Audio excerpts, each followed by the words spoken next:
بسم اللہ الرحمن الرحیم الحمدللہ رب العالمین۔ آج 6 جولائی 2020 کو اصغری اسٹوڈنٹس آرگنائزیشن پاکستان کی جانب سے ایک براہ راست مذاکرہ بعنوان یوم فخر تشیع کا منعقد کیا گیا ہے۔ 6 جولائی تشیع پاکستان کا ایک تاریخی اور یادگار دن ہے۔ اس دن کو ہم کیوں تاریخی کہتے ہیں، اس دن کو کیا واقعات ہوئے تھے، ان سب باتوں پر گفتگو کرنے کے لیے ہمارے ساتھ آج کے اس براہ راست مذاکرات میں جو مہمانان گرامی ہیں، سب سے پہلے حجت الاسلام قبلہ علامہ باقر عباس زیدی صاحب۔ آغا صاحب جو ہیں مجلس وحدت مسلمین صوبہ سندھ پاکستان کے جنرل سیکرٹری ہیں، اور اسی کے ساتھ ساتھ آغا صاحب گزشتہ کافی سالوں سے اصغری اسٹوڈنٹس آرگنائزیشن پاکستان کی رہنمائی کرتے آ رہے ہیں، اور اس وقت بھی رکن سرپرست کونسل کے معزز رکن ہیں۔ اسی کے ساتھ ساتھ ہمارے جو دوسرے مہمان ہیں، ہمارے محبوب قائد اصغری اسٹوڈنٹس آرگنائزیشن پاکستان کے مرکزی صدر برادر محسن علی اصغری، اور اسی کے ساتھ ساتھ جو ہمارے تیسرے مہمانان گرامی ہیں برادر مبین علی متحری آغا صاحب، جو ہیں اصغری علماء تحریک پاکستان کے مرکزی فروغ مکتب اہل بیت کے سیکرٹری ہیں۔ کچھ نیٹ ورک کی وجہ سے ہمیں آغا صاحب جوائن نہیں کر سکے، انشاءاللہ کچھ ہی لمحات میں آغا صاحب ہمیں جوائن کریں گے۔ اور اسی کے ساتھ جو ہمارے چوتھے اور آخری مہمانان گرامی تھے برادر عارف حسن الجانی آغا صاحب امامیہ اسٹوڈنٹس آرگنائزیشن پاکستان کے مرکزی صدر ہیں۔ آغا صاحب کے ساتھ بھی کچھ نیٹ ورک ایشو آ رہا ہے، انشاءاللہ کچھ ہی لمحات میں بھی ہمیں جو آغا صاحب جوائن کریں گے۔ ہم اپنی براہ راست مذاکرے میں گفتگو کا آغاز کرتے ہیں۔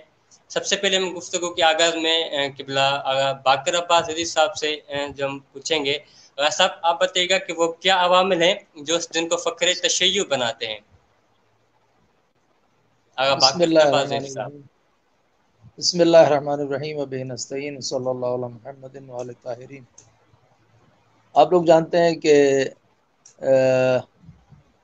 ضیاء الحق کے دور میں ایک مسئلہ پیش آیا تھا، اور وہ یہ تھا کہ انہوں نے جو ہے نا زبردستی زکوٰۃ لینا شروع کی، اور اس میں مکتب تشیع کے لوگوں سے بھی زکوٰۃ کاٹنا شروع کی۔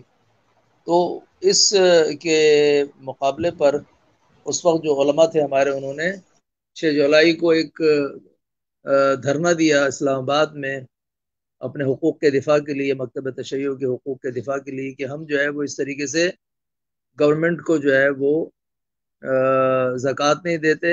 اس کی کئی وجوہات ہیں۔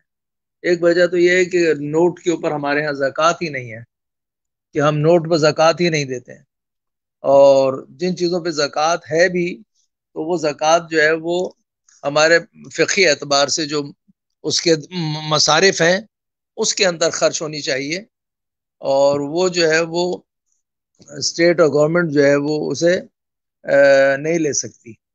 تو اس حق کو حاصل کرنے کے لیے وہاں دھرنا دیا گیا، اور وہاں پر کافی مشکلات پیش آئیں، اور وہاں پر ایک ہمارے مومن جو ہیں وہ شہید بھی ہوئے، لیکن مفتی جعفر صاحب علی اللہ مقامہ کی قیادت میں، جن کے ساتھ بڑے جید علماء پاکستان کے موجود تھے، مرحوم صفدر سید صفدر حسین علی اللہ مقامہ، اور اسی طرح سے دیگر علماء، جنہوں نے جو ہے وہ مکتب تشیع کے حقوق کے دفاع کے لیے یہ اقدام کیا، اور بالآخر اس کے بعد ایک معاہدہ طے پایا، جس کے تحت جو ہے ڈکلیریشن فارم وضع کیا گیا کہ اگر کوئی یہ ڈکلیریشن فارم بینکس میں بھرے گا اور بتائے گا کہ ہم شیعہ ہیں، تو پھر ان سے جو ہے زکوٰۃ نہیں کاٹی جائے گی۔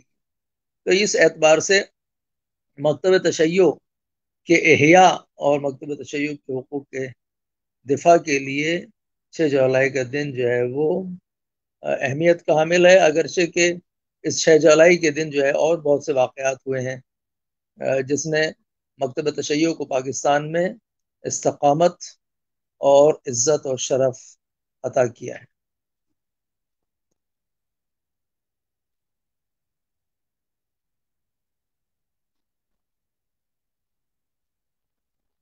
میری بات پوری ہو گئی؟ آپ دوبارہ اور کوئی سوال کرنا چاہیں؟ بسم اللہ۔ جی آواز آغا صاحب بہت بہترین۔ ہم